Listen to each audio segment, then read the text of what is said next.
Just a few minutes away from the city center, and the panorama changes a lot. They are hidden from you. Tourists coming here solely for the story of Romeo and Juliet.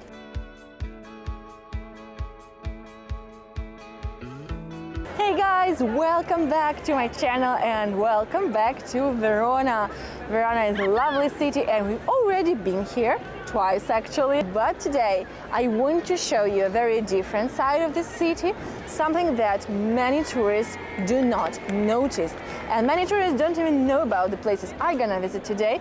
So guys, if you're ready, let's explore the hidden Verona, the different side of the city, and hear the stories that you won't hear anywhere else. Now don't forget to subscribe and let's go with me.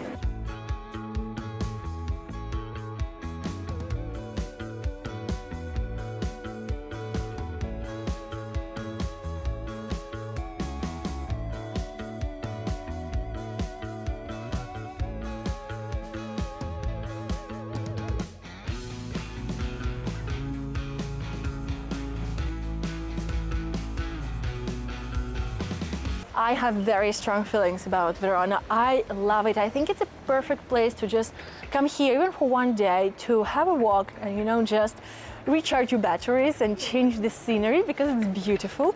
And what I dislike on the other hand is the amount of tourists coming here solely for the story of Romeo and Juliet, which is the further thing from truth, and I talk more about it actually in my older video if you remember well. If you don't remember it, I will leave you a link up here, check it out, because besides talking about the myth of Romeo and Juliet, I also talk about the other side of the city, which is not even Verona. It used to be called Veronetta. I'm joking, of course, it's still Verona, but it's a very different kind of of the city. It's lovely, it's absolutely gorgeous, and you cannot miss it when visiting the city. Absolutely not.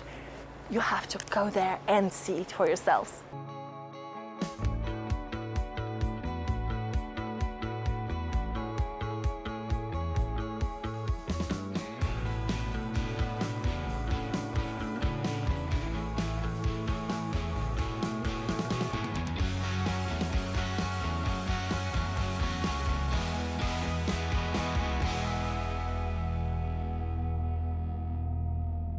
Guys, look at this courtyard. It's stunning. Look at these cute balconies. Everything is so cute and decorated with plants and flowers, and it's just so authentic, and wow, I love it so much. And this is something that I always tell you. Do not stay only in the city center where most people go. There is literally no one here. But it's beautiful, and whenever you are going to these places that are a bit further away from the main tourist itineraries, you will find jewels like this. And also, if you know, guys, that I always love to visit these places, you also know that I describe more places like this and mention more places like this on my Patreon page, so check the link in the description box. Make sure to subscribe to either Traveler or Expat Tire, based on what you're interested in, and yeah, you'll find lots of useful information, places like this, lists, tips, advice, everything there. But actually I'm here for this place. This, I don't even know how to describe it, covered, lodge, something like that. It's super ancient. It's dating back to the medieval times when the wool trade was very strong in Verona, and this place was kind of like a wool market, and the wool makers were creating their works here and selling them, and it used to be a very vibrant place. Today it's empty, but I also know that some of these osterias that are located here sometimes put their tables here. I've heard about it. Can't see anything here today. But yeah, can you imagine, guys, it's very ancient. Can you imagine when lots of people were coming here to buy and sell, and it was kind of a market.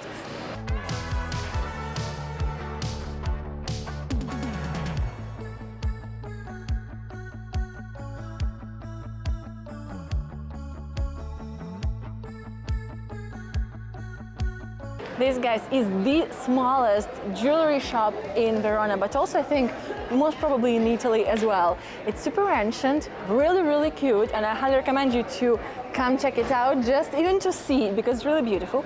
The legend, of course, says that Romeo ordered something for Juliet here, I'm very skeptical when it comes to Romeo and Juliet in Verona, but of course I do think that there have been numerous stories like that, or just numerous normal, less tragic love stories, and people buying something for their loved ones in this shop. But it's really, really beautiful, and you absolutely have to check it out. Check the link in the description box, because I always leave all the places that I visit here and in other places in the form of Google Map pins. So yeah, check it out. It's really, really cute, guys, and it's tiny.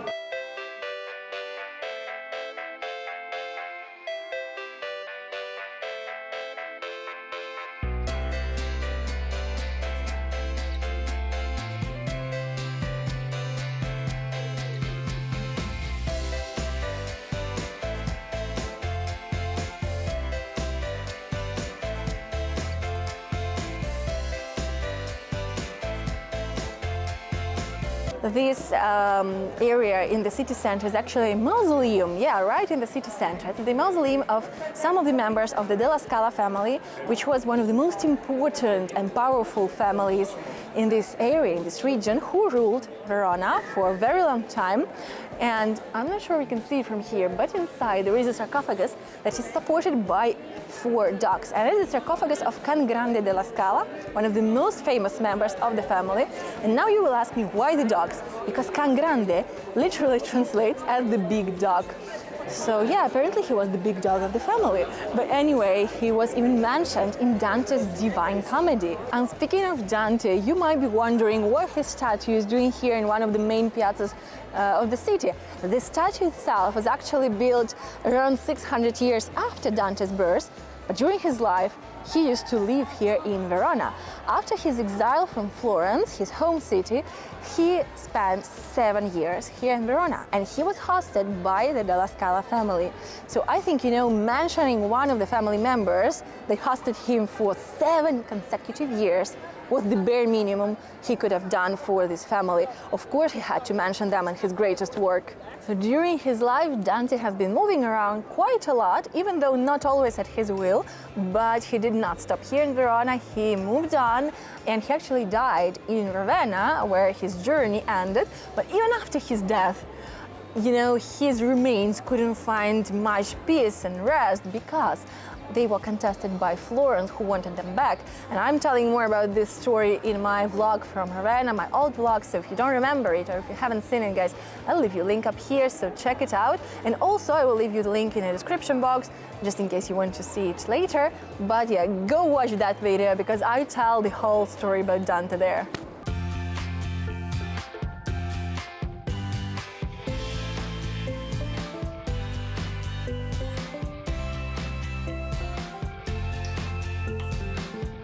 Guys, did you know that since the medieval times there used to be this mouse of complaints, this kind of letterboxes where people could file anonymous complaints to the judge, and the complaints would still be considered relevant if even if it was anonymous, but if you included the evidence and the testimonies of at least 3 witnesses with it. Without it, the complaint would have been burned.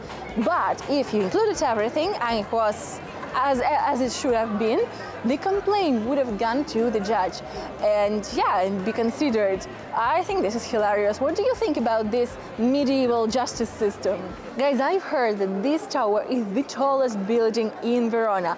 Correct me if I'm wrong, but if it's true, can you believe it? How many cities in the world do you know where the tallest building dates back to the 13th century when it was built? Even though it got to its current height of 84 meters only in the 18th century, it's been here for over 800 years anyway, and it's still standing strong. It has even survived being struck by the lightning.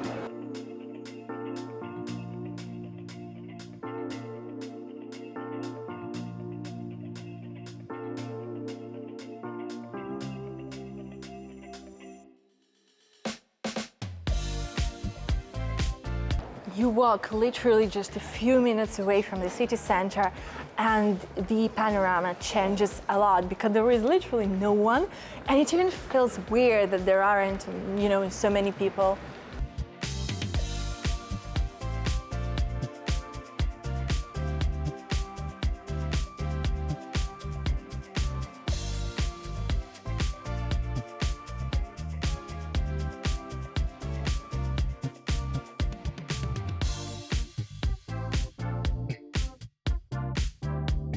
One thing that I absolutely love about Verona is how cute the local balconies are. They're always decorated with plants and flowers. I mean, just look at it. In Bologna, I don't really have that many balconies in the city center. They're not very common at all because of the portage. And I miss, just seeing these really cute, neatly decorated balconies. I think they're absolutely lovely. And then, guys, you accidentally stumble upon this cute, very, very narrow street, basically occupied entirely by this Asteria, but it's the cutest Asteria I've seen so far.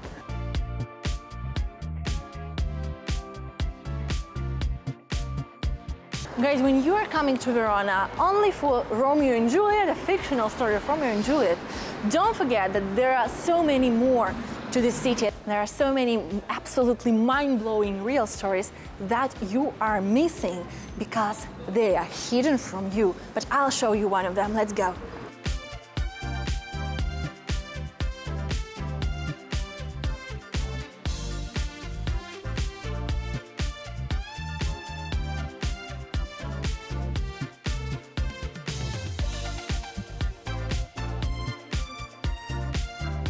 Guys, if you've been here for some time, you know that I absolutely love unique libraries, bookshops, and all things regarding books. And today I want to take you to probably the most unique place in Italy that has something to do with the books. But also, do you remember my old video from Bologna where we did a very thorough research of the most authentic, unique Bologna bookshops? If you don't remember, I will leave you a link up here, check it out. But also, to find these gems, these hidden gems, sometimes you need a little bit of help. And if you happen to be in Bologna, since we're speaking about Bologna, make sure to check out my Bologna travel guide. You'll find the link in the description box, and it's super convenient because it's a digital guide. You get lifetime access, you can share it with one more person, and you get the best itinerary, the one that I'm usually taking my friends on when they're visiting, with all these hidden gems, bookshops, cafes, all the amazing places that you have to visit and see. And also it is followed by these hidden legends and stories and mysteries. It's basically like walk with me in real time, but in a way of, a digital travel guide. So check it out. And now, without further ado, let's go with me and check this place in Verona. Biblioteca Capitolare is one of the most ancient libraries in the world because it dates back to the 5th century AD.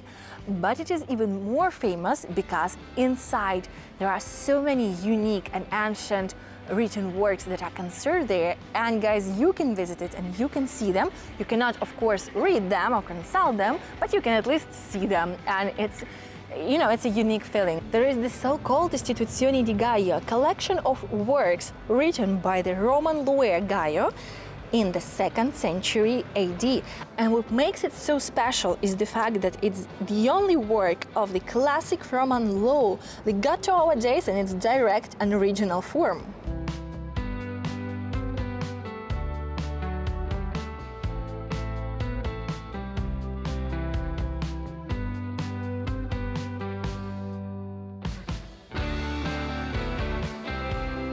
This place is so vibrant, maybe because it's owned and operated by a very young team, but no matter what, they already got very high rankings and very good reviews on Google and TripAdvisor.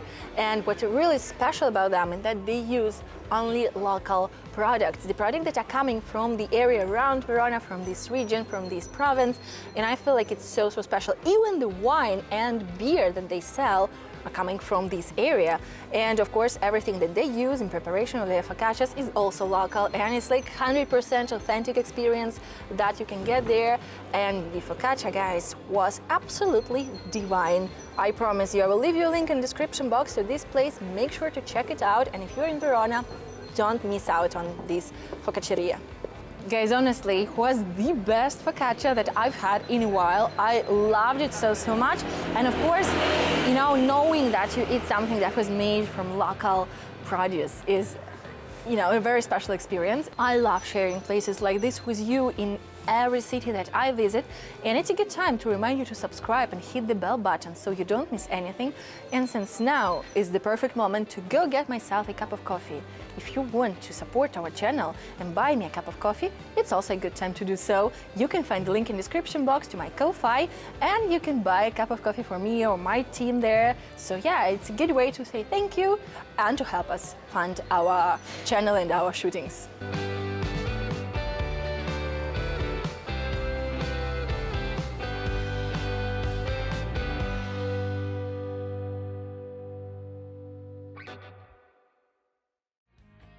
And I think that's it, guys. I think it's a perfect time and a perfect place to say bye, because just look at this view behind my back.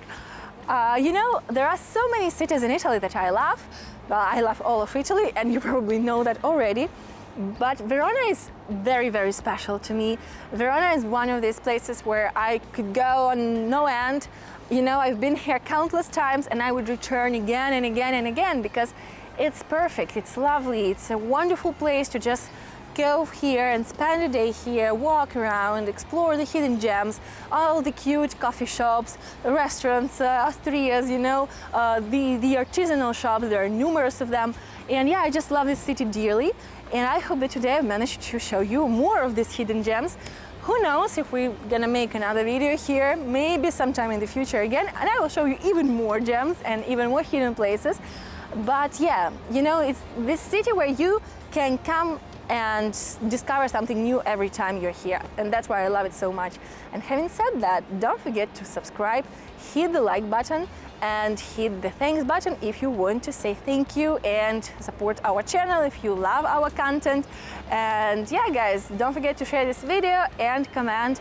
Tell me, what do you think about Verona, if you've been here, and if you have ever discovered all these hidden gems, or maybe you've seen it at the city center and now you would like to come here and see more. I'd love to hear back from you. I always love to hear back from you. And yeah, guys, have a nice day. Thank you so much for being here, and I wish you to travel more.